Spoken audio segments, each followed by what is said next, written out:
মুখে হাসি, বুকে কষ্ট নিয়ে চলে যারা, বাইরে দেখতে কেমন হয় তারা জানেন?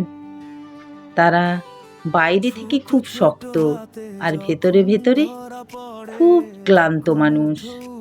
নিজের কষ্ট কাউকে বোঝাতে চায় না, কারণ কাউকে বোঝা বানাতে তারা শেখেনি। সবাইকে আঁকলে রাখে, কিন্তু নিজেকে আগলানোর মানুষ পায় না।